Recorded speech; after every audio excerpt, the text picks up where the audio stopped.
जवळजवळ 25 मे पासून हा दौरा सुरू आहे आणि रोज 2-3 ठिकाणी सभा आणि छोट्या मोठ्या रॅली होत आहेत आणि गावगाड्यातल्या सगळ्या 18 पगड लोकांना एकत्रित घेऊन हक्क अधिकार असतील किंवा त्या कार्यक्रमामध्ये अहिल्यादेवींच्या जयंतीचे पण प्रोग्राम लागलेले आहेत गावोगावी, तर जनतेमध्ये जातोय. साहेब, दुसरा विषय असा आहे, तुम्ही महायुतीचा इतका विषय मांडलेला आहे तरी सुद्धा अजित पवारांकडून कुठला निर्णय घेण्यात आलेला नाही, कसं पाहता? हे बघा, राष्ट्रवादी हा पक्ष फक्त भांडवलदार, कारखानदार, सरंजामदारीवर चालतो. फक्त कारखानदारांचा हा पक्ष आहे. त्यांना सोशल जस्टिस, सामाजिक न्यायासाठी आपल्याला योजना दिल्या पाहिजे. फक्त घोषणा करून चालत नाही, तर निधीसुद्धा पाठवावा लागतो किंवा निधीसुद्धा द्यावा लागतो. आणि सामाजिक न्यायाचा आणि अजितदादा पवारचा काहीही संबंध नाही. एका बाजूला सारथी असेल, सारथीला प्रचंड पैसे देतात, दिले पाहिजेत, आमचा विरोध नाही त्यांना. किंवा अण्णासाहेब पाटील महामंडळाच्या माध्यमातून एवढ्या मोठ्या योजना या महाराष्ट्रात दिल्या जातात, दिल्या पाहिजेत, आमचा त्याला विरोध नाही.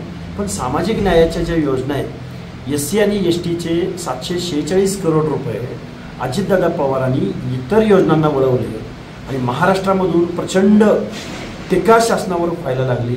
त्यावेळी मुख्यमंत्र्यांनी त्याच्यावर सारवासारव केली. महायुतीला तर अजिबातच पैसे, सारथीच्या तुलनेमध्ये पैसे द्या ना. 50 ते 60% लोकसंख्या आहे.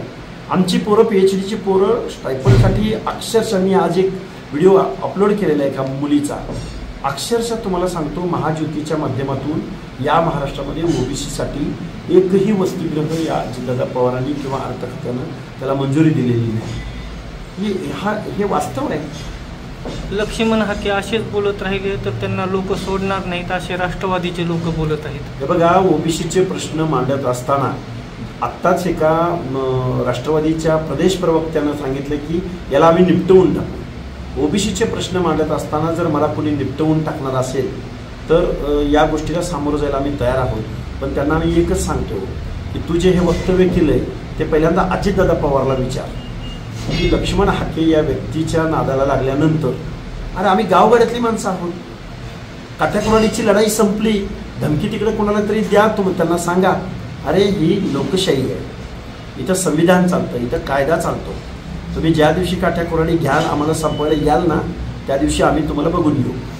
थेटतेने तुम्हाला आव्हान दिलेलं आहे, तुमची अवकात काय आहे, तुम्ही माकड आहात, अशी सुद्धा टीका त्यांनी केलेली आहे. बघा, आमची काय अवकात आहे, तुम्ही महाराष्ट्रात फिरून देण्याची धमकी मला दिली. त्यानंतर मी बारामतीमध्ये याच अजितदादा पवारांच्या तालुक्यामध्ये जाऊन 2 सभा आणि 2-3 रॅल्या करून बारामती शहरात PC म्हणजे प्रेस कॉन्फरन्स घेतलेली आहे. त्यामुळे आम्हाला कोणी धमकी देण्याच्या भानगडीत पडू नये असं आमचं आव्हान आहे. आणि जर काय करायचंच असेल तर मी रोज रात्रंदिवस रोडवरनं फिरतोय, यावं आडवत आहे. तुम्ही परभणीमध्ये सोमनाथ सूर्यवंशीच्या कुटुंबाची भेट घ्यायला आला होता, त्यावेळी तुमच्या हातातून माईक हिसकावून घेण्यात आले होते.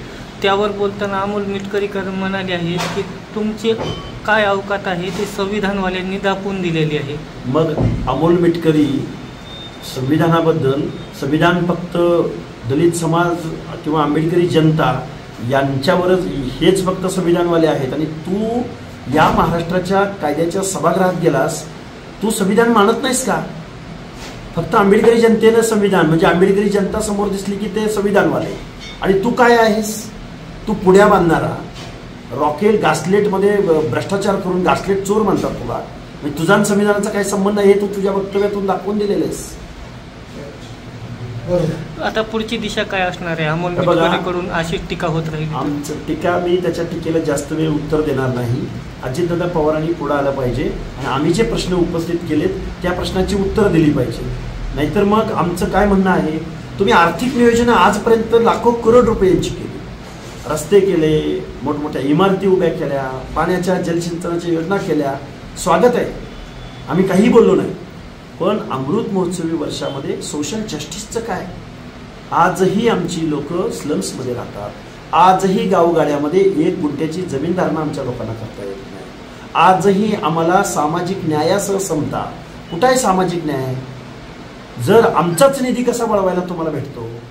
या सगळ्या प्रश्नांची उत्तरं अजितदादा पवारांना अर्थमंत्री म्हणून आम्ही विचारली होती, परंतु त्याच्याकडे उत्तरं नसल्यामुळं अजितदादा पवारांच्या या बिंडोक माणसाने मला शिवराळ भाषेमध्ये उत्तर द्यायचा प्रयत्न केला, बघून घ्यायची धमकी दिली, जिवे मारण्याची. आज तर तो पवार नावाचा माणूस तर निपटवून टाकू हा म्हणतोय.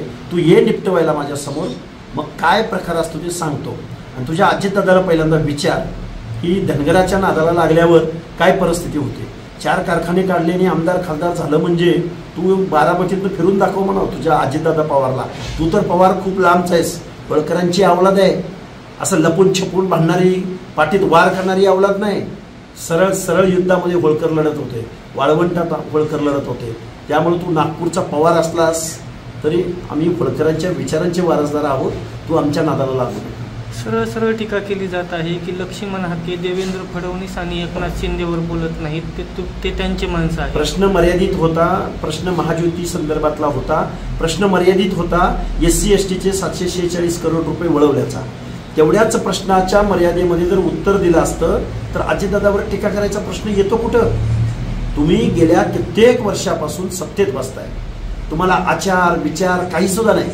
ज्याची सत्ता आली, तुम्ही उद्धव ठाकरेंच्या मंत्रिमंडळात गेला, तुम्ही त्याच्या अगोदर देवेंद्रजी फडणवीसांबरोबर पाटेचा जाऊन शपथ घेतला, परत आता तुम्ही या सरकारमध्ये सामील झालाय.